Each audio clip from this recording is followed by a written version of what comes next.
All right, everyone. We are live here at the MCW cast. I am Tara, and I'm joined here tonight with Dan McDevitt, MCW promoter. Nat Forgotson, promo coach and backstage production. Also known as Platinum I was Nat going to to say, the I'm MCW never going to fan. know you as not Platinum Nat. So can we just go with that? Sure, I Okay, can call thanks. myself Platinum Nat for tonight. Okay, thanks. I'm Chad Clark. I own IPO Marketing Group. And we're just days away from probably our biggest weekend Huge ever. weekend. Huge. Just in a couple days, Hollywood CelebFest and Baltimore CelebFest, along with 2 Winter Blast shows. So 4 Yeah. events Who booked in that? 2 days. Jesus. It seemed like a good idea a couple months ago. Yeah. After we teamed up with Chad and after Baltimore CelebFest 2 in Millersville. Mhm. But yeah, so a big weekend coming up, and that's what we're going to kind of go over this week. After Tara gives the rundown. Yes. I was pulling up the Flashback Friday, actually, before I got to that. But yeah, thank you, all of you, our listeners. We are on episode 55. And thanks for checking us out on all the major podcast platforms, of course. Apple Podcasts, Google Play, SoundCloud, Spotify, Stitcher, Pocket Cast, Breaker, Radio Public, and CastBox. And of course, if you're checking out the live video stream on Facebook and YouTube, thank you very much for that. And of course, thanks to our coffee club members. We've been getting a lot of coffee over the last year, so we really thank that continued support. That really means a lot and goes a long way to helping this to be successful for us. So, all right. Well, this weekend is almost upon us. Thank God. Huh? Thank God. It's been pretty crazy. I guess It's a dream weekend for wrestling fans. There's Yeah. so much talent coming in and so many opportunities for fans who've been watching from the 80s on till now to meet all these different stars and have an opportunity to just get that one-on-one time with people they would not be able to. and doing it, I guess, like we've been going to Hollywood since 2014. I think we started running Hollywood. So 7 years, and kind of built that up. And Dennis was the one that said to me, like after we did Baltimore CelebFest 2, he said, "Hey, what do you think about doing a convention in Hollywood also?" And I'm like, on the same weekend? So yeah, so normally we just go there and do a show. So Yep. we're taking, it's definitely a smaller scale convention than what Baltimore CelebFest 3 is. But still probably about 25, 30 stars in Hollywood. But what is it? It's got to be over 50. Between the 2 dates, 62 different talents. But in Wow. Baltimore, in Glen Burnie at the LaFontaine Blue, it's probably going to be at least 50 different it's stars. 58. And there's, 58. I think, 2 different people between the 2 days. Yeah, yeah. Wow. So, It's a high. The biggest number we had before was 52. yeah. So it's crazy. And that's with cancellations and everything. We still have 58. Yeah, that's the crazy thing. It's just that's probably the craziest thing about doing this stuff. It's the more stars you have, obviously, the more you deal with that kind of thing. The vendors, the promoters, the flights, the hotels. But it's just one thing. It's just part of what goes It's on. a big machine. Yeah, I mean, just even things like on our show, one of the matches changed. We had a tag match that we had set up for Hollywood that, we had kind of built up. Megan Bain and Gia Scott versus the women's champion Ray Lynn and Quinn McKay with Lita as the ref. And then Megan, she's got to do the AEW dark tapings, and she's got to deal with AEW. So, like, just that kind of stuff, like, a week or so ahead of time.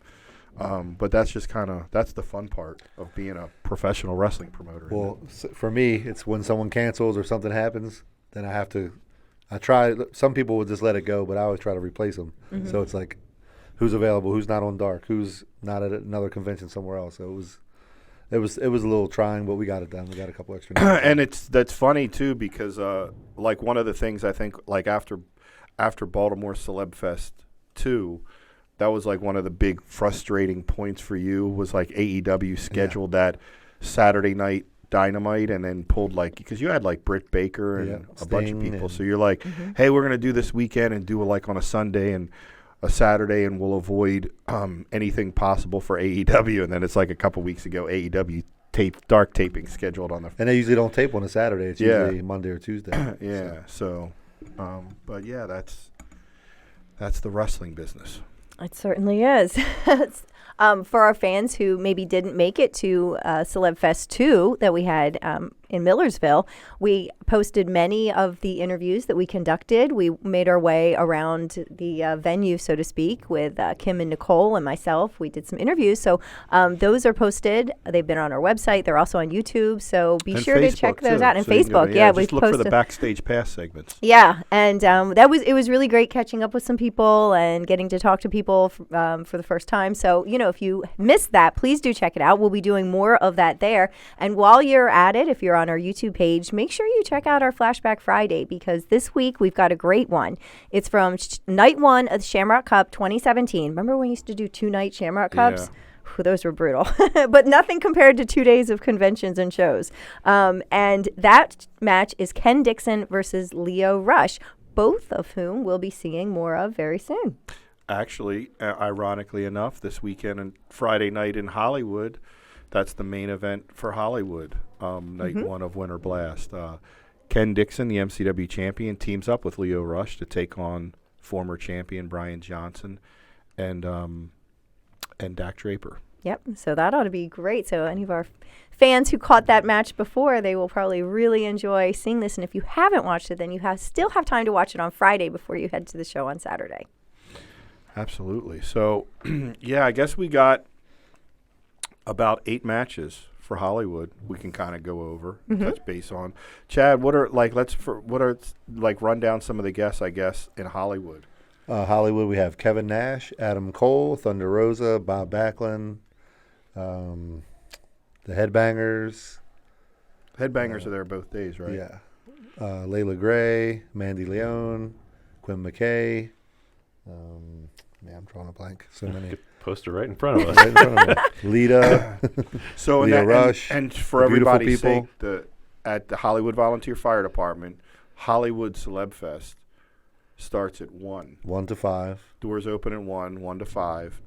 Then it'll be about an hour in between, and then the doors will open For right, Winter Blast. for Winter Blast at 6. So, yeah, that's going to be a time crunch for our ring crew. But I guess we got to make it happen. From the past CelebFest, how have you seen it break down with fans who are coming to see like one person specifically versus the fans who want to see everybody? I don't think it's like that. I think it's like a car sales kind of thing. Oh, I come to look at this car, but man, this one looks okay while I'm here. So I don't think people come to see just one person, but I think they come just for a full day of meet and greets, pictures, and all that stuff. I don't think they. Don't you think there's a mix of people that like? Some people just want to come to the show. Some people just want to come to the convention. Then there's people that come to both. Yeah, but I think they start out just coming to do one thing, and then they kind of like, okay, well, I'm already here. We'll watch the wrestling show, and they like it, and they want to come back. Yeah. Yeah, that's always because we'd get a lot of times we do when we'd bring the big stars in. I'd notice we'd have a lot of times people say, hey, can I just come in and I just want to meet Shawn Michaels. Right. I don't want to stay for the show. And that was kind of just the way how we had it structured when we do that. Like, now you got to buy a ticket. Right. You got to buy a ticket to come in. So that's because a lot of those high price tag talents That's when insane. you come in. But You got to get the door money because those guys are not cheap. yeah, people have no idea, especially now. I honestly thought with pricing on a lot of these guys and a lot of the talent coming out of COVID, you're going to see like a reduction in prices because people hadn't done anything for like a year. Right. It was the just complete the opposite. The complete opposite. It's bad. What do you think, What do you think, like a little inside baseball? What do you think? What do you think? Because I haven't been able to figure that out. Because me and Dennis even talked about it. I was like, yeah, it's probably going to be because leading up to the shutdown and the pandemic, you started having. Remember, leading up to that, it was where like AEW, ROH, WWE, they were all signing people. We were probably like leading into the shutdown the 6 months prior. Like you couldn't get anybody because they were like between all three companies, they were contracting people and signing them to, like they wouldn't even let them go do signings. So like it was exclusive contracts and everybody and Ring of Honor was given big money contracts. And it was like we were watching the talent out there just kind of shrivel up to where we were starting to book guys on shows that had been here 5 or 6 times. And we were just trying to spread it out. So it was like leading in, it was kind of then coming out, it was all this talent released, and we're like, oh, this is going to be good. Like, guys are going to come down on their prices, supply and demand. People haven't worked in a year and a half, a lot of them. Anyone that's not under contract getting a salary. And it was just the total opposite. I have a theory on that. What's the theory? I do too. I think it's because those virtual signings, the guys were getting the same amount of money to sit at home and be recorded, or someone would go to their house and do the same thing as opposed to flying 3 or 4 hours, staying in a hotel, handshaking 300 and 400 people. We could just sit at home and sign 200 or 300 autographs for the same price without leaving their house. So that why I can get $3,000 to stay home. Now I want $5,000 if I'm going to fly, stay in a hotel, interact with people. That does make sense. Do you think it could also be a risk assessment? I mean, some of these guys are old. Yeah, that too. You know, I mean, and now there's risk every time. There may be risk every time they leave the house or have to get on a plane or deal with travel or, like you said, shaking 300 hands. You know, I mean, maybe, I don't know. I mean, it's the same reason why, like, an Uber driver charges more in the snow. You know what I mean? Because it's more dangerous. Do they really? They do, absolutely. They charge more in, rush hour. They charge more when it's raining. I didn't know that. Yeah, because does it's it automatically, like, on the and it Uber tells app? you, and you can see, like, and there's even a little disclaimer. It'll tell you maybe prices may be affected by weather conditions, because, like, you can look up in advance what time you want to leave somewhere, like an Uber and Lyft. But, like, so I'm thinking that there's a risk assessment involved, and guys are like, well, if I'm going to, venture out into the world in the middle of a pandemic, you're going to pay for that service, Any of that, I have no theory. I just been totally blown away. It was total opposite of what I thought. I know when we talk on the phone, I'm like, well, this is the price. He's like, well, 5 years ago was this. I'm like, yeah, when you say supply and demand, there's that people too. are desperate to see live entertainment. They've been shut in their houses, and people are just starting to venture out. I know some people have been going out anyway, but the people who've been staying at home and are just, I saw Kevin Nash. I gotta go. I'm so ready to spend money. I've been locked up. I want to see stuff in person, and that's their thinking. So, okay, I can earn some money off of that. Probably. Yeah, I don't know. And I guess pretty much everybody's back up and running. Yeah. Even I heard, like, New York, who was always, with everything with the pandemic. They have really strict vaccine requirements, though, to go anywhere in public. So, but I've heard that from just what I heard from I don't know much about the vaccine, but from what I like, people that were like GCW, everybody was like, man, it was really relaxed. It wasn't like.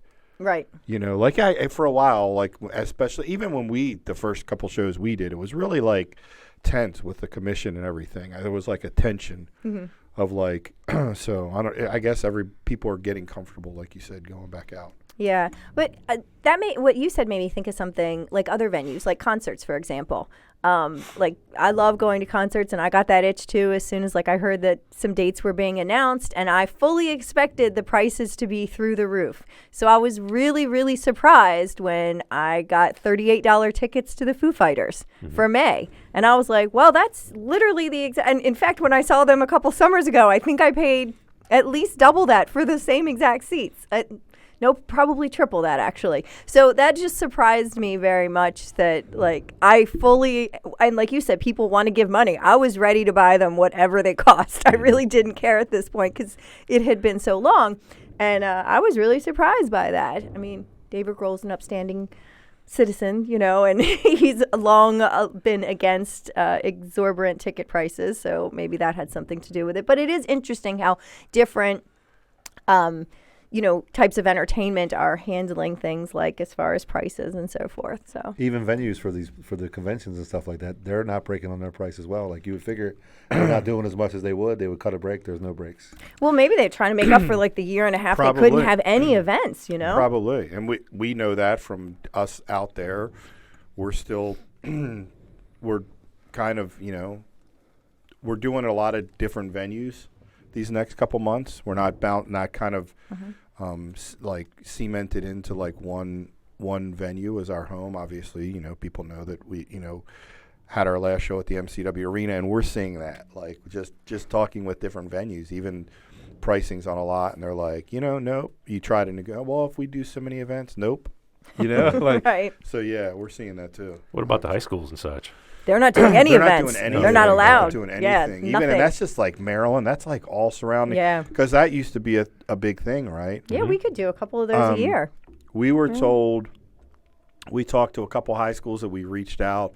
They said check back at the beginning of 2022-23 school year, like next September. Like, we're not even going to talk until then, like, and you can check back and then. I mean, they're still not doing high school sports and things like that. Are so- there still a lot of high schools not doing high school Yeah, and sports? then Maryland, Baltimore County recently, some of their winter sports and stuff, and limited how many people can come. Like if you have a kid, only one parent can come, or there's Are they been, doing that really? Yeah, there've been different things, and the good thing, I guess, is that they're doing it more on an individual school basis in response to what's happening in a particular school. So I think that makes sense. But yeah, things are just very off all around, as far as they don't even gatherings. They don't even want to, here's the thing. I learned this years ago from promoting schools. Everyone's worried about losing their job. You know what I mean? So while there's still any type of tension or, I guess different ideas about how to do like an event like that, they're just basically like not even, Right. that's, pretty much everything. And that was a big thing for us for years, doing the high school fundraisers. But yeah, we pretty much said most of the schools, and we've talked to schools in Virginia, Pennsylvania, Maryland, they're all like, yeah, just call us next September and see if it's even a possibility for next year. But nothing this year, They won't. That even goes for no one will sign off at the school for because we've asked a couple schools about like just renting the gym. They don't even want to sign off on that because I guess they figure, God forbid, you do an event and then someone's like, oh, there was a bunch of people got sick. Someone's gonna, someone's got to have their head chopped off. Yeah, just ignoring all those emails we get on a daily basis from the school. Another kid got sick. Yeah. Yeah. Well, and you know what? There's a lot of vacancies too. So it also might have something to do with there just aren't people in the positions that can even plan or try to coordinate these things. I mean, I know I'm a teacher, but I'm at the college level. We're completely hamstringed by vacancies right now. And, sometimes it's people who have chosen to work remotely or people who have taken an early retirement when the pandemic started and stuff, but we've not been able to fill them. And so our ability to host events and do conferences and literally get anything done most days has been hamstringed. And I can't imagine that it's any different anywhere else. Because I know there's not just teacher shortages and bus driver shortages, there's staffing shortages. So there's just not the people that can do those things too. Yeah. So that's probably part of it. It's easier to say no because there isn't anybody to say yes. Right. So it wouldn't surprise me. Then they get for events like ours, if they, I guess then they got to figure out how to staff them because Right. how to bring people in if they're already hurting. So Yeah, it's those bad. are, we've just kind of, we're a ways away from probably doing them again, which is just crazy. Yep. When you think But about I want to throw it out to our fans, though, too. I know Larry usually does that. Is there a venue that you think would be cool to see MCW run or a future CelebFest? Let us know. We are curious. send them in. We travel, if there's a part of the state that we've not been to in a few years or whatever. I mean, I don't know. I'm kind of partial to returning to Paw Paw, West Virginia, but I like I and liked say it. it could be a But that was a different high state school, because yeah. I mean, granted, a majority of our listeners are in Maryland, but I did get an email. From someone from South Dakota that recommended a building, okay. and I'm like, that's a bit far for us. You know what I mean? Yeah. That would be plane tickets for everyone. Oh my gosh. And I was like, yeah, I don't think we could do that. Like they recommended a building in South Dakota, but they were, I looked up the Okay. building on Google's map. Yeah. It's like that was like an Elks Lodge. Okay. Does the Bolt bus go to Fargo? Because we just load Yeah. everyone on. Yeah. So I did look it up. So still send it because I'll look it up and say, well, let me see. Yeah, Wonder but what it would cost to get everybody there. yeah, I mean, and if schools aren't doing fundraisers, maybe you've got a community organization or something Yeah. like that might be, something we could do. But yeah, I'm going to throw that out there. We're Let us know. going back to Really. Galena, the Galena Volunteer Fire Department. We're going Yeah. back there March 5th. So that was like a great place we love going to. So, volunteer fire halls and stuff, even though schools have, political reasons, usually someone, there's so many people with schools that could be involved. No one wants to take that risk, but maybe volunteer fire halls where that are getting and doing bull roasts and stuff like that. Yeah, send it to us and we'll check it out. It might be, you never know. Yeah, we're always looking. Fans on our Facebook page asking about when we're going back to the Eastern Shore. Are we going near Ocean yeah, City? Yeah, we get that a lot. I get that a lot. Wow. I get that Eastern Shore a lot. So. Somebody asked me online. This was maybe 2 months ago. They said, "Are you ever going to come back to Harrington?" And I was like, "Wow, that's like a blast from the past." I mean, that's been like 20 years. Harrington, Delaware? Yes, Delaware. Harrington, Delaware. In 2014. Oh, okay. So, I mean, but all right, 7 or 8. Yeah, it's been a while. But I know we used to run there a couple of times. So, we're open to suggestions. I mean, let's bring something new out there, Eastern Shore is different. And I think it helps.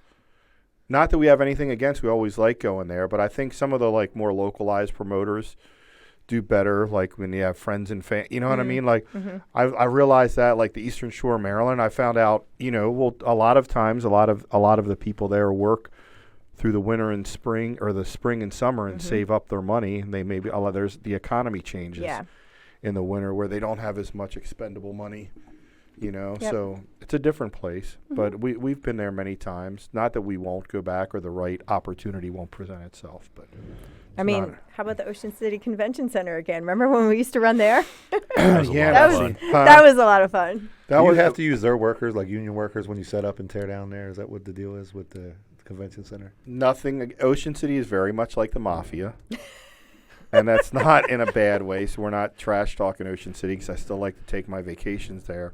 But the city of Ocean City controls everything. Yeah, so like you got to, and like even when we ran, so like when like the convention center that like did our ticketing and everything, like they kind of like got to clear them before they give us our money after the event. So like for instance, one of the things that came up was like we're going to do posters and flyers, and we were basically told it's like $300 for every poster that they catch on a telephone pole. Right. And we're like, oh, how are you going to get it from us? And then the managing person at the convention center said, yeah, well, we'll give it to them. Like basically, because if there's any fines imposed on your event, they basically come to us and we give it to them out of your ticket money. Wow. I'm like, you can do that? And they're like, yeah, read the contract. Wow. So like, yeah, they kind of control everything like that. So it was difficult. Well, it's difficult, so Ocean City, family vacation, they wanted, like, I understand they wanted litter free. But the other thing, it's like, this is 20 years ago, the numbers they gave us, like 300,000 people in and out of there weekly. So, like, we had to basically go down there, and you got to try to slam all your advertising. You got to run, like, towards the end of the week, like a Wednesday or Thursday. So you think about it, right? Like, it's only, other than the locals, a majority of the people there 2 weeks out aren't there. So if you're running TV commercials or radio commercials or doing, the plane banners and stuff on the beach 2 weeks from now. So, like, that was the hardest thing we had to kind of figure out. Like, a resort town is totally different like that. You just got to go down there, like, 4 or 5 days ahead of time and just slam it. But slam it with what you can do. You know what I mean? Not any telephone calls. There's a biodegradable flyers. One of the best gimmicks I came up with to promote was we took the Iron Sheik there. We took the Iron Sheik there because everybody recognized the Iron. And again, this is 2000, so it's 20 years ago. It was like during the Monday Night Wars, so wrestling itself was hot. And we did flyers, and one side of the flyer, the other side was a picture of the Iron Sheik, like an 8x10. So, like, we went down, we just had like a couple thousand printed. And we were rolling, man, getting them out. But we didn't get a freaking permit. Like, that's how they ended up booting us off. And also, there's a story that I can't go on to online where a guy challenged the Iron Sheik, and it caused the police to come over. Basically, the Iron Sheik was gonna try to stab the guy. Oh wow! Because the guy was telling him Hulk Hogan's better than you and Sergeant Slaughter's better than you. He said some other stuff I can't go into. It will be canceled. But when the police when it caused the police to come, and then they were like, "Oh, do you have a permit?" Oh my God. No, we didn't get a permit to like have the Iron Sheik give out free autographs. But for like an hour, we were like mobbed with just people all around, and he was just signing, and it was a good gimmick. You know, he was signing the flyer on the other side. That was like the night before, so we did okay down there. It was fun. It was fun. You know, it's different. It's a different way you got to promote a vacation town like that. Yeah. Well, it is time for us to take a quick break, so stay with us. We'll be right back where we're going to get into more about this awesome weekend that we have planned coming up. So stay with us, and we'll be right back. Show your support for the MCW cast while sporting some great gear by going to teespring.com/stores/MCWcast. You can pick up a full line of official MCW cast merchandise, from coffee mugs and face coverings to t-shirts and sweatshirts. Visit teespring.com/stores/MCWcast. All right, and we are back. Real quick before we get into the matches, Chad, how did you give us your background, like how you ended up into this, like because you know, I mean we talk about this, but the first convention you did. The first convention you did, me and Dennis have been doing this a long time, and you get there's a lot of people try to get into this game. A lot of like fans try to get into it and try to do this stuff. And even like when you reached out, I know you thought like I was the one that didn't want to do anything at first, but it was actually Dennis. You thought I was the heel. But like when you reached out to us, the first Baltimore CelebFest you did, and it was just coming out of the pandemic. Literally, like just like we hadn't even been approved to do shows yet. But you reached out to us about like helping, and we were kind of standoffish because there's so many people come in to do this, and the worst thing is people that come in to do it. I always think of like the guy Sidney. Do you remember the story of the guy Sidney back in Virginia? This was like early. This may have been before your time. Sidney Johnson, I think was his name.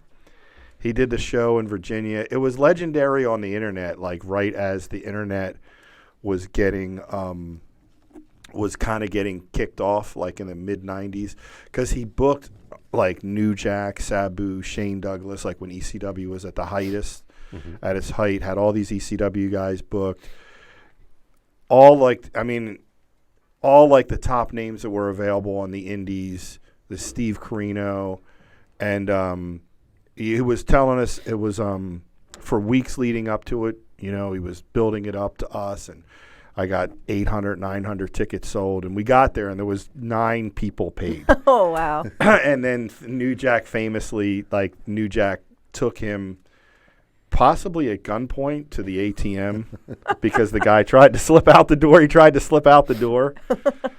This is legendary. This is back in... I do remember this story. You remember this story here on like Rob? I wouldn't have remembered the name, but yeah. Yeah, Sidney Johnson. Sidney Johnson was his name.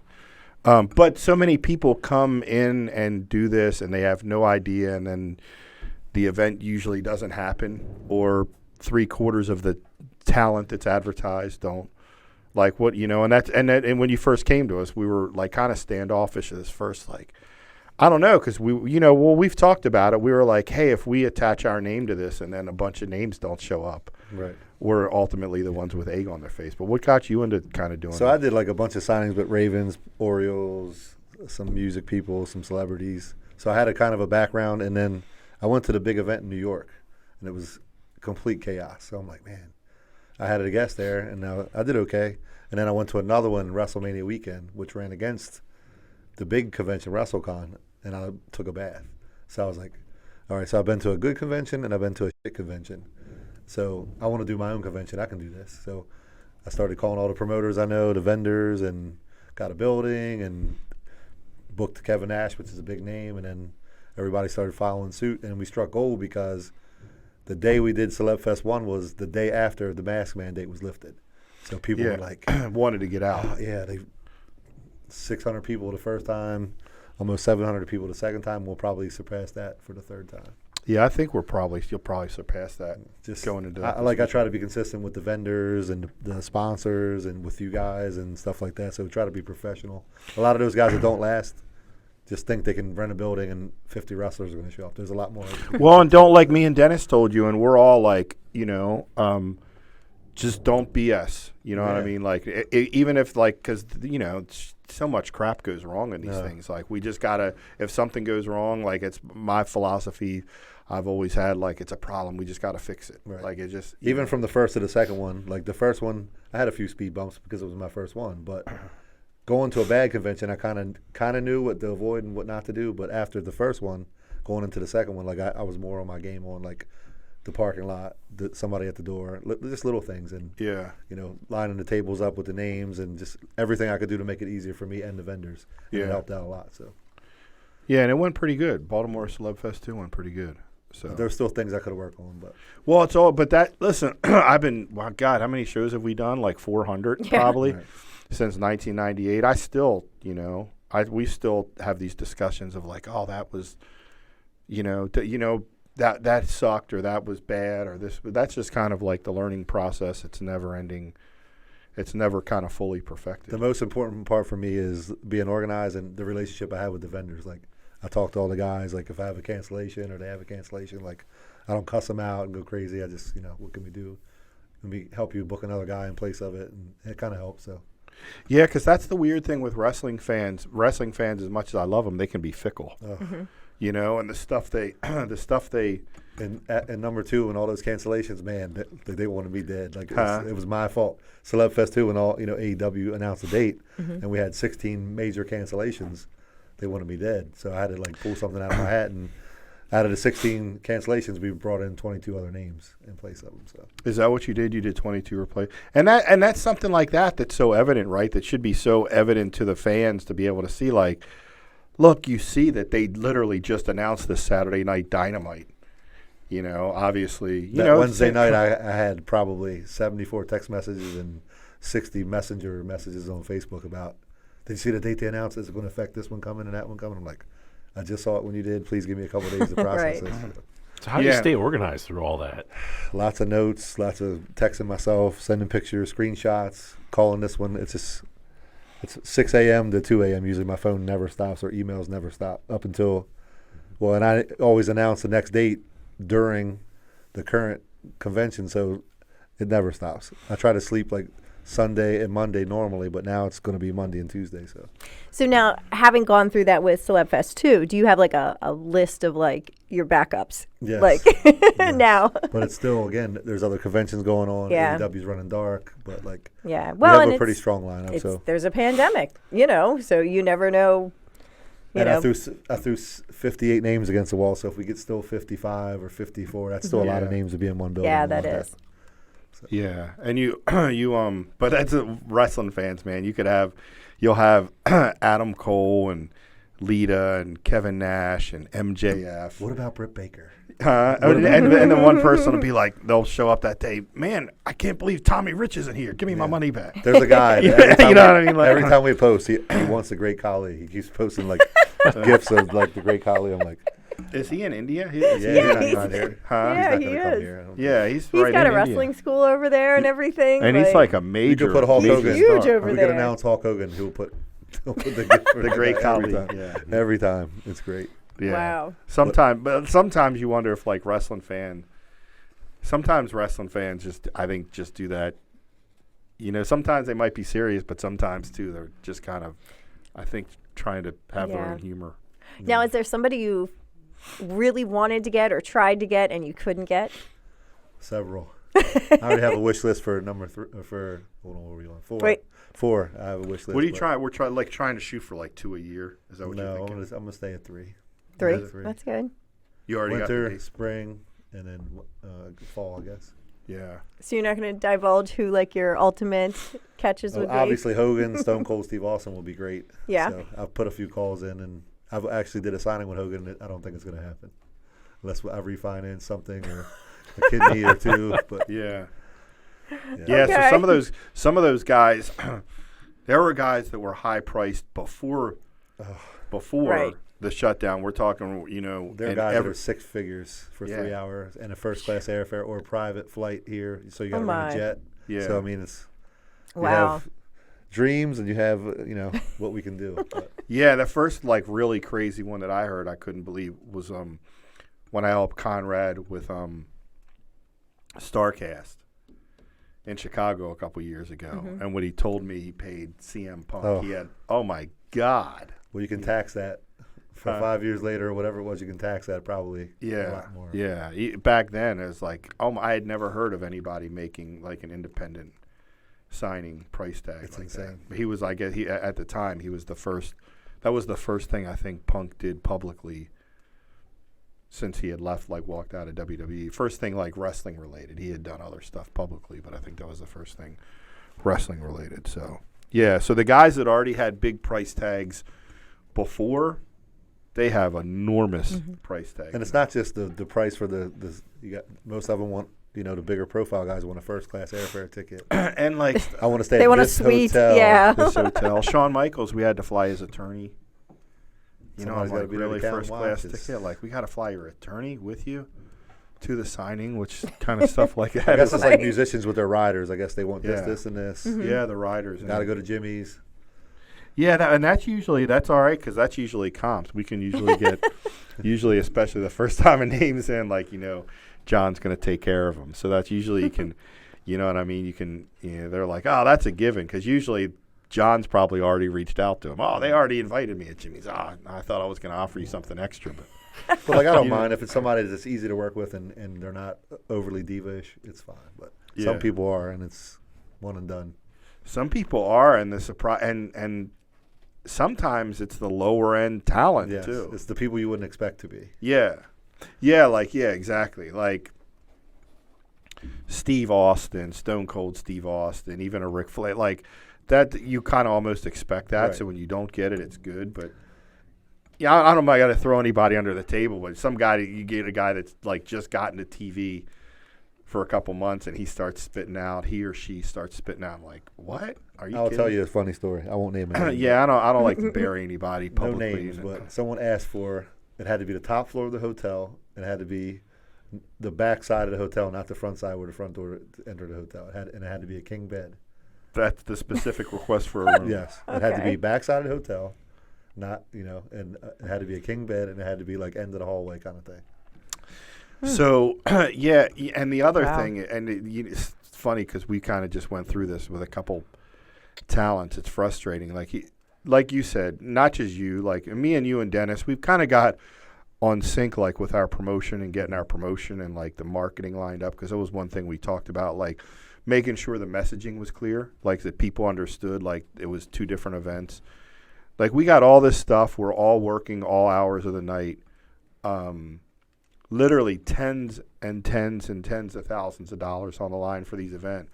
And you got talent reaching out, like refusing to like retweet because they don't like the picture you use The picture. on the graphics and Right. stuff was set up. And we got like social media people and some of our tweets are set up, like the images are loaded up a week, 2 weeks ahead of time Yeah. just to kind of get ahead on like a Hootsuite or a social media planner like that. And it's like, what? And then they just like won't leave you alone. And then even if you pull your original image, people have already shared it or retweeted it, so it's still What's it out there matter? circulating, like and it's there's a no control picture. over that. Right. It's a picture, like that's the stuff, and then they won't leave you alone about it. It's like they can't like, are you serious? Because this is like tons like text. I'm like, all right, Chad. All right, I'll get this picture down off Twitter. So It's like, it's a picture. Again, we're not throwing any names out, but this is the kind of stuff, and you're like, they won't stop blowing up. Like, are they really disturbed? Are they unable to sleep at night of this image that's out there on Twitter that there's nothing wrong with? that a promotion has used for their that is official probably on promo. public domain. Like, Yeah. that you Is can their just do a official, Google like, search. If you search this person, it's their official like promo that the promotion shot. And those are the same type of people, though, that when you book them and you say, okay, give me a picture, they just won't respond to you. Right. They won't send you anything, so you have a graphic person that does it and then sets it up and gets an image and then Takes sets up the their promotion. takes their time, and it's Takes not their easy time to do. Right. You know what I mean? And get it set up and get all this stuff set up and Yep. going out like a machine, and you got it on the website, and you got them set up on images and tweets and Facebook and Instagram posts, and then now all of a sudden they wouldn't respond to you to help you out. Now they won't stop responding. You saying, please stop promoting this image of me. Why? I don't like it. You know, like that kind of stuff. That's like the extra headaches that getting in that people have no idea. And you're like, all right, fine. I'll get this image off of the Twitterverse. It's insane. For you. Well, Chad, who do you think at night one has the most buzz? Like, just from what you've seen online, and who do you think most people are super excited to see? Adam Cole. Yeah. And Bob Backlund. And a lot of people were talking about Lita, because she hasn't, I don't know if she's been to Hollywood in a while, but I got a lot of emails. Lita was, I told her, I talked to her the other night because she was asking about, like, she's, you know, getting like travel lined up. And she was at the first show we ever did at Hollywood. But she laughed because she was like, oh, wow, you're still going back there. Because the first time she was, it was like 75 people. Yeah. The first time we ever ran 75 Hollywood. Very energetic, very happy people. Energetic, I will say that. You know, but that was like, and it's funny that that energy is why we're still there 7 years later, and we've built it up to really, really doing well, and we fill the building up now. Because in most cases, and as a promoter, like when we went there that first time, you would have thought me and Dennis would have looked like less than 100. You know, we had Bob Holly, Ron Simmons, and Lita. Yep. And you would have thought we would have been like, man, we're running from this place. But it was the energy and the people that me and Deb, we were all looking at each other and we're like, man, I know this like bombed and it's 75 people here. But man, it sounded like 700 because they were so energetic and they were all just like, please come back. There's never been anything like this down here. And we were like, you know, all right, let's try one more time. And then it, you know, went from 75 to like 125 and then 125 to like 200. So yeah, I went to the last show in Hollywood. It was a packed building. Yeah, that's right. You went down there to check it out. So those people were very happy. Well, another thing that's happened over the years at Hollywood is how they interact, like during the meet and greets, because originally they wouldn't go near the tables. Like, yeah, they were like scared. They didn't understand how it worked, and then like you would get a couple hesitant people and be like, are those free? Like, they didn't know. Like, and that's something that we're so used to. Like, we know before show we do meet and greets. Like, that's just part of wrestling. But they didn't know that. And so, like, you really had to, like, explain it to them. And, you know, most of the time when we'd be down there, I'd be out front setting up and stuff like that. So I started, you know, just realizing that, oh, they just don't know. Like, they need, you know, that explanation. So I think that over the years now, I mean, our last show, every merch table, every meet and greet had somebody waiting in line. And, you know, then afterwards you see all the fan pictures being posted and stuff. So it's been really neat to watch from the first show to like the most recent one, just how they've kind of, you know, been trained. Well, I don't want to say it that way. I mean, I'm not saying they're like, you know, not intelligent, but they didn't know. They didn't have a lot of it goes to that whole experience of if like people from down that weren't used to seeing independent wrestling, if, you know, because we've learned going down there, like down there, there's not a lot going on. So like usually people from down in that St. Mary's County area, if they want to go to like a big concert, or they'd have to either drive to the Baltimore Arena or the, what is it, MCI Center? Or DC. Yeah, they'd go to DC. What's the Capital One. Capital One. Capital One. That's what it is. Capital One Arena in DC.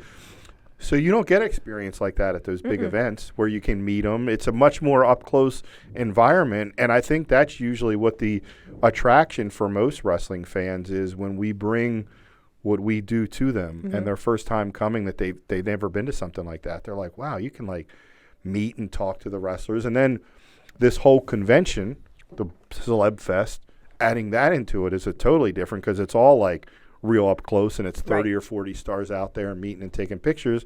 People aren't used to that, and I think that's kind of, if you've been a fan for a long time, that whole aspect is what kind of makes what we do and what we kind of deliver and bring to people together is, you know, such an experience for like long-term fans that aren't used to having that type of engagement. Yeah, and I think the really unique part of it is that we combine that with a show, you know, and that's, you know, because they love watching the shows. They're so energetic. It's my favorite crowd to perform in front of. And, you know, they're just, it's the best of both worlds. So they have that whole day immersive experience. And we get a lot of our fans now, our regulars, that like to go down to Hollywood. Yeah. That drive down and make the two and a half hour drive. Yeah. Because it is for people that don't, it's like going back in time I love doing it. I love doing the shows. All the guys and girls on the roster do, because it's like going back 25, 30 years in time. The people down there are just happy. They're just happy to have live wrestling. They boo the bad guys and cheer the good guys. Yep. And they just like having that live broadcast down there. So. Well, we will definitely be bringing them all of that. We have so many great matches lined up, too. Guess we got to go to one more break. Yeah, we're going to go to a break, and then when we come back, we're going to talk about some of those matches.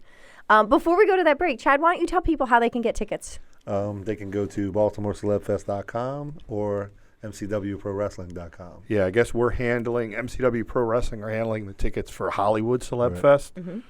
He's handling the tickets for Baltimore CelebFest. But both tickets to the wrestling events are through you guys. Yeah. MCWProWrestling.com. And so now when someone goes to Baltimore CelebFest to get their tickets for the convention, can they kind of pick and choose which people they want to meet? Is everything all... There should be a link for each wrestler on the website to buy meet and greets or just to get the tickets in the event. For people that are doing pre-sales. Yeah. Because that's one one thing, right. That's one thing to kind of explain to people, because we get this question a lot too. When you're bringing in 50 stars, like you've heard Chad talk about, there's some vendors bring in tables and bring in their own guests. You know, just like for full disclosure, we as MCW bringing in like Adam Cole, Leo Rush. But then there's different, Chad might have people, then there might be 20 different vendors. So the reason, because you'll have people like, how come this person or that person? Because their vendor that's bringing them in isn't offer pre-sale. So it's I put on the website, instead of clicking a link for a ticket, I put, cash day of event. Yeah. So it doesn't mean that you just can't buy them in advance. You just can't get a pre-sale. Yeah, so that's all. And that's why. That's the reason. It's not to make things complicated or confusing. Right. It's just because there's some vendor guests take pre-sales and some don't. Right. So. All right, well, stay with us, and we'll start talking about those matches we're going to bring you at Hollywood and Glen Burnie. Fuel the MCW cast by visiting buymeacoffee.com/MCWcast. And for just $3, you can buy the cast a coffee. Or you can choose to become a member of the cast for just $5 a month and get several additional perks. That's buymeacoffee.com/MCWcast.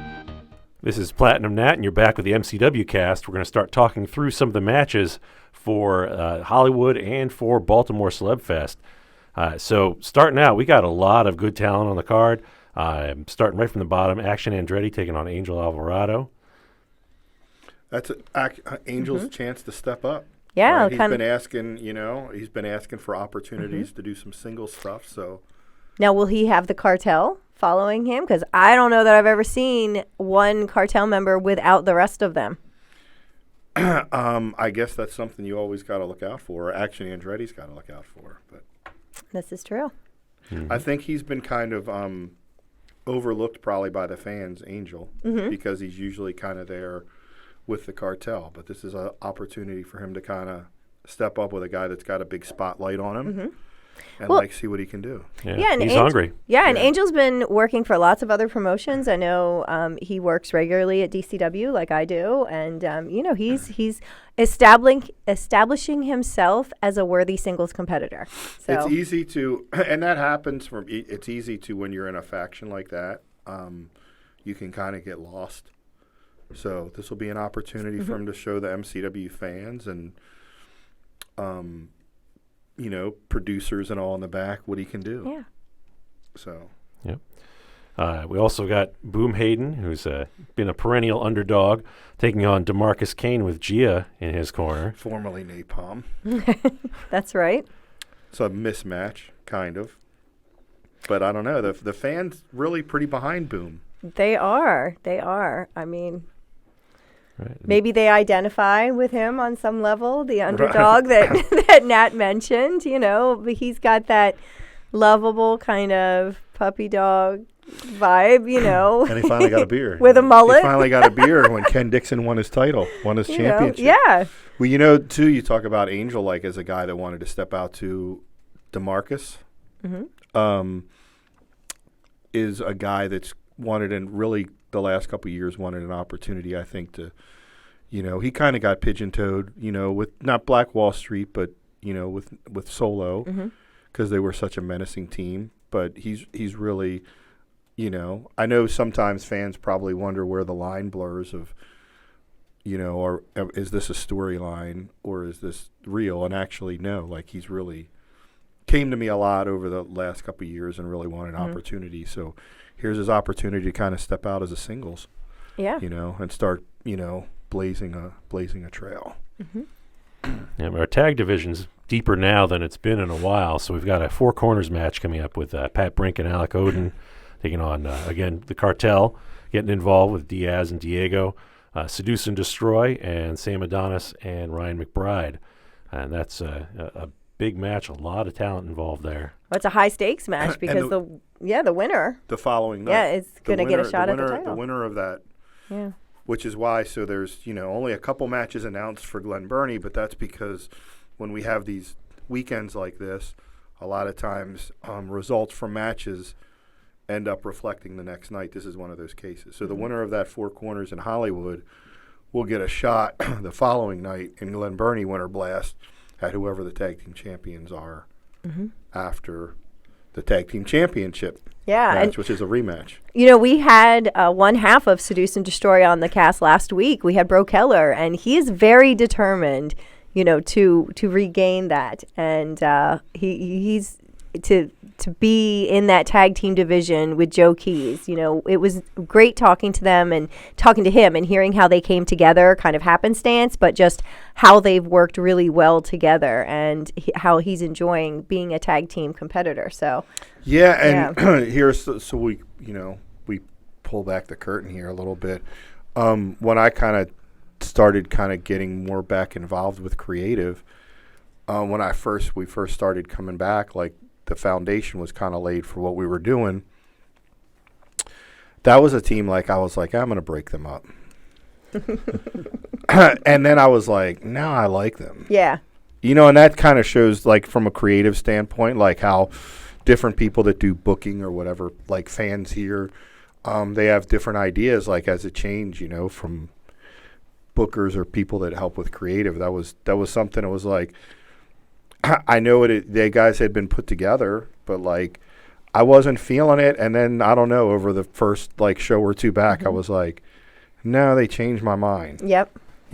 So, and now, I think they're definitely a really solid team. They just kind of, and sometimes that happens. You put people together, you don't expect much, or you see something, and then it's a chemistry, just like anything. A chemistry happens. So. Yeah, I'm really curious with Pat Brink and Alec Oden working together, with Pat having as much experience in the ring as he's got.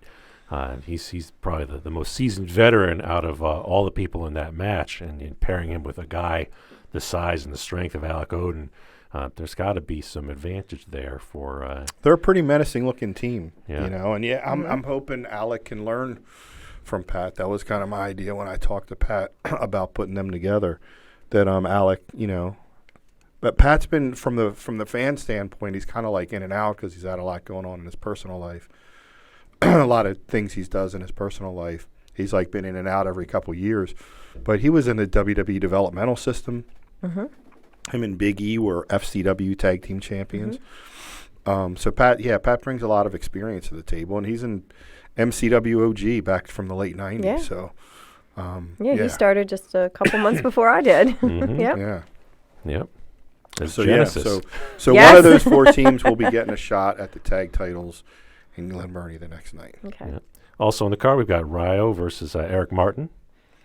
Another two guys that are both trying to break through. Yeah, Ryo was just on along with Pat Brink and some other MCW stars was just on AEW Kokoa, Dark I think, and right? Kokoa. Yeah, they were in a match. Yeah, a lot of the MCW. I think what a great kind of thing is kind of much of a pain in the butt. They schedule these dark tapings and stuff like that interfere in the conventions and shows and all sometimes, but it's a great opportunity. Megan Bain's a good example. Like, we can bring her up.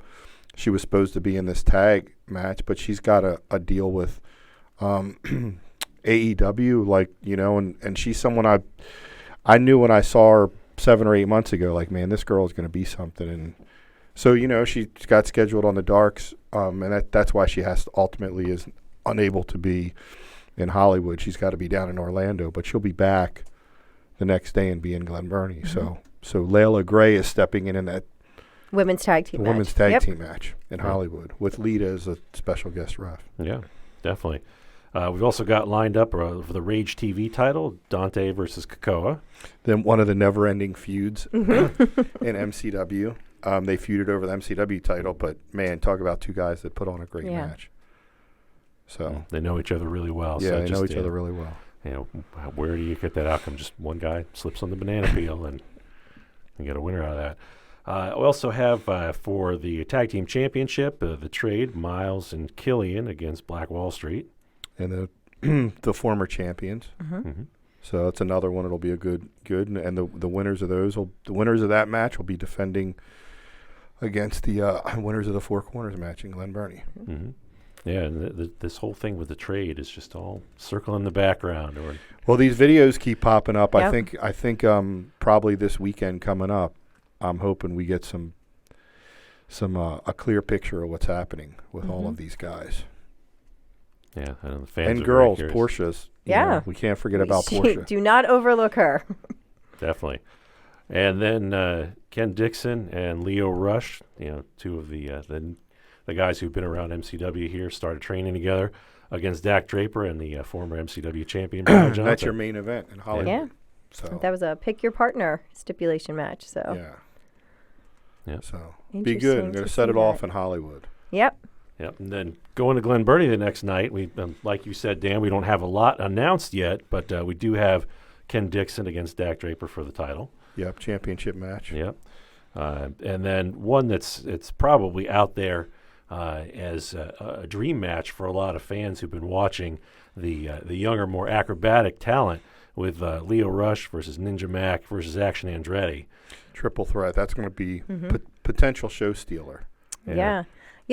When we had Ninja Mac here a couple months ago, that was the first I'd met him, and just great personality, so much energy, and just brought something different. Like I enjoyed watching him, and he's got a buzz about him. He's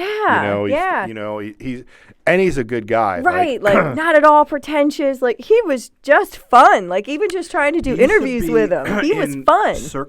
In the circus. Oh really? Circus Soleil. Oh no! Oh, so he's like bendy and twisty. Yeah. Well, that's where all that. Yeah, I guess a lot of. Yeah, that's they got to be like contortionists and stuff. Yeah, we literally like some inside baseball too. Like the night we announced that match, which would have been like a week or so ago, a week and a half ago, on like a Monday. Like I got a text about him wanting to come because he had that Sunday he saw we had, and like that match was set up like 15 minutes before we announced it. Something like that. Yeah, I remember seeing the messages. You're like, hang on, get confirmation. Yeah, hang on. I was going to be just Action Andretti and Leo Rush, and then like he reached out, and it's something, to say, like that's how much I think of the guy and really enjoy him. And he was like, yeah, I'm so and so, and we're like, okay, what can we get a flight for? Let's look at the flight. And he was like, yeah, and I could be there, and I could Sunday, and because he likes working for us, and I enjoy working with him, and he brings an excitement. Yeah.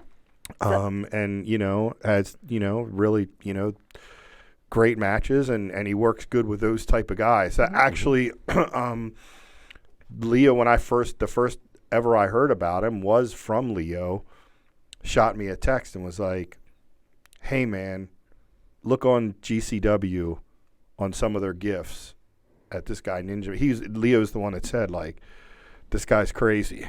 He's like, this guy's wild. And then I just went on there and like looked up some gifs of some spots that they had did in matches and was like, oh, and that's how I ended up getting him for the Shamrock Cup. And Leo, I guess, got me in touch with him or whatever. But he's wild. It's going to be that's probably the potential show steal, or one that as soon as we posted about it, that's what everybody's like, oh man, this match is going to be insane. Yeah, we've got your current Shamrock champion, Leo being a former two-time champion, and Ninja Mac, who was right there in the finals. So definitely it's going to be a very exciting match. You've already mentioned Megan Bain is back in Glen Burnie, and she'll be taking on Ray Lynn. And that's been a pretty heated feud over the months. Yeah, it's pretty kind of culminating there, I guess, in Glen Burnie for the women's title. Yeah, and there's another women's match with Quinn McKay versus Lady Frost. From Impact Wrestling. Yeah.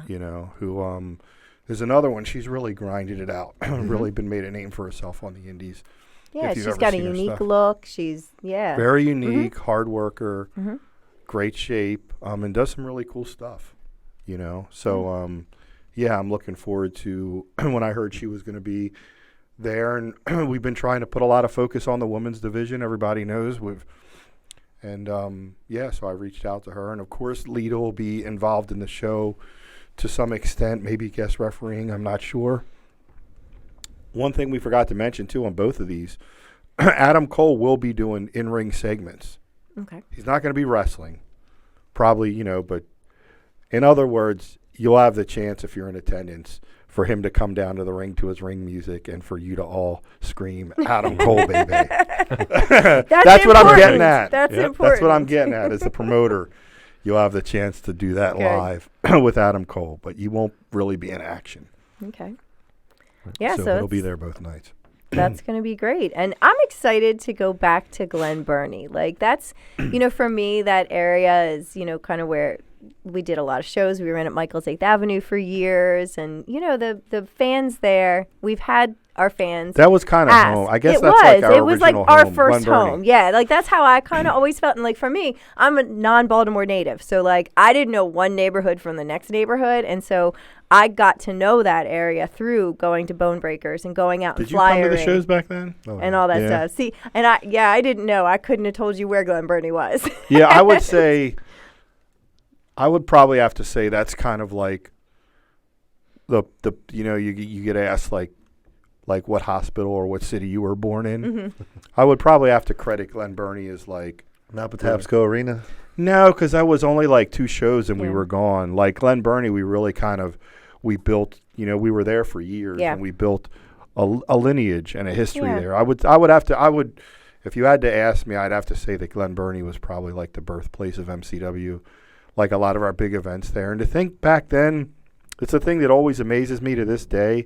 Like we'd draw these massive crowds on a freaking Wednesday night. Because Michael's 8th Avenue, for people that don't know, was pretty much a wedding hall. Yeah. And they made so much money on, like, even Thursday nights. You usually had, like, bull roasts and stuff on Thursday nights. But Friday, Saturday, and Sunday, every week was sold out with weddings. It was a very, very nice, very popular wedding hall. And they couldn't even consider renting the place to us because of the amount of money that they made on weddings. Right. What they would have had to charge us for rent, we couldn't do. So, like, their off nights are like Tuesday or Wednesday, we'll strike a deal. And then we were like, oh, yeah, it's a great idea. Sure. I don't know how. Like, you think back, I would never consider coming to you guys and saying, hey, guys, we got a new building we're going to run at. We're going to do Tuesday nights. Oh, and you're going to have to take off that day Right. from work so that you can All be there at 10 all of us that a.m. have to kids. set up.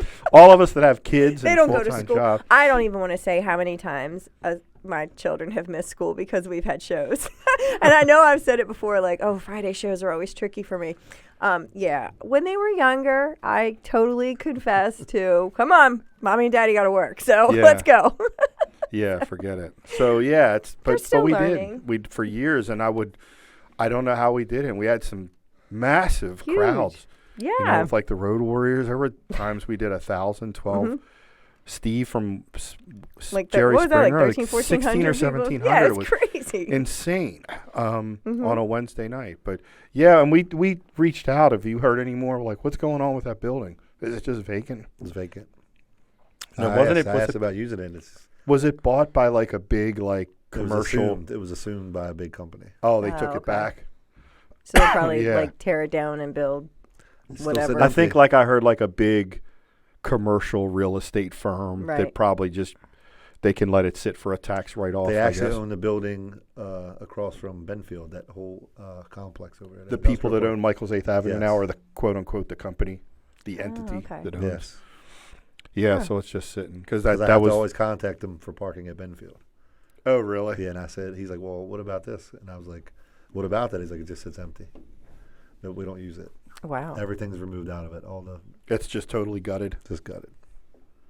That's a shame, man. What a historic building that was. know. for us. Beautiful building. Just You know. great to run there. Yeah. So much fun. And the chandeliers it always just felt so fancy. It was classy. You know, it was. And, you know, it elevated the indie wrestling scene It for did us, I have- felt like. It had an aura about it. It did. You know, And you felt that when we went back in, when was the last time we went back there? 2015? 2015. I believe. Yeah. We did a ladies' night there. We did remember one the or two date. shows. Wow. think it was like 2015. Yeah, like it. Yeah, we had like homecoming and ladies' night. Yeah, and we went back there, and it just remember went back there for those shows, and it was like, man, it had an aura about it. I think that we had, guess so much of our history was nicest dressing rooms of any place we've ever run. Yeah, because we had all the like bridal suites upstairs. You know, I won't argue with that. That was nice. So I got to think that Fontainebleau is a pretty good venue Probably as well. Well, I've never been there. See, I've never big been there. chandeliers in the middle. And again, this is me not knowing the area or anything. Didn't you tell me that guy swears that there was never a wrestling show there? Yeah, he said, I'm not. I don't think so. That's what he I wrestled Axel Rotten there, like my third match. At La Fontainebleau? L.A. Fontainebleau, but the owner, this is like, it's like a conspiracy theory now. This is like the first he one says ever. it didn't The happen. owner, and he's owned it forever. He's owned it Oh, that's forever. right. You told me he was an older gentleman, right? An older gentleman, Yeah. and he's telling me, and like Chad's telling me, and Dennis is like they're going, Dan, the owner's saying there was never. I said, I wrestled Axel there. Like he hit me with a hammer. It's like my third match, you know? And I said, and it's just like conspiracy. And he's like, I talked to the owner of the building. He's saying it never happened. Like, I'm telling you, I wrestled there. It was I mean, Dwayne how hard Gill. did you get hit with that hammer? Right. It was a Dwayne Gill promotion. It was a Dwayne Gill promotion. It was that I trained in so must have been 1991, 30 years ago. Wow. But it happened. I swear it's like Okay, this we is believe us going into this weekend, and this is still I'm telling you, I wrestled in this building. All right. We had a show in this building. We'll have to ask John if he can. Just don't ask he can the owner. locate that that lost Don't footage. ask the owner of the building. I'm going to be arguing, fighting with him this weekend, going, God damn it, I had a show here. File it under Area 51. Huh? Yeah, exactly. Yeah, it's Well, it's like one of those Matrix things, you know. It can exist at the same time as the other reality, you know. Oh, yeah, Schrodinger's cat. Exactly. All right, well, So. that's this weekend. Yeah, so make sure you get your tickets, obviously. Chad, tell us again where they can get CelebFest tickets. BaltimoreCelebFest.com and MCWProWrestling.com. Yeah. And when you go there to get your tickets, make sure you take a look at all those stars. What'd you say, 55, 58 people? 58. All right, because you're going to need some merchandise to get signed, so you're going to want to go to Hideaway Collectibles and stock up on all your Funko Pops and any other wrestling memorabilia that you want to take, because some of these guys and girls are going to be a once-in-a-lifetime opportunity for people to meet. So you want to make sure that you get that merchandise and pick that up. You can go to locally, Hideaway Collectibles on Hollowbird Avenue, right down the street from Jimmy's Famous Seafood, or you can go to hideawaycollectibles.com, and they have a lot of their inventory posted online. We'll see you this weekend. Yeah, For all right. Hollywood Celeb Fest, Baltimore Celeb Fest 3, and Winter Blast, Hollywood and Glen Burnie. 4 big events in one weekend. Wow. All right. So we should all sleep now for the rest of the week because we aren't going to be getting any. Very busy weekend. Yes. All right. Well, for the rest of the MCW cast, thank you for joining us on this journey, and we will see you this weekend. And if not, then we'll see you next week, every Tuesday night at 8 o'clock on the MCW cast. You make me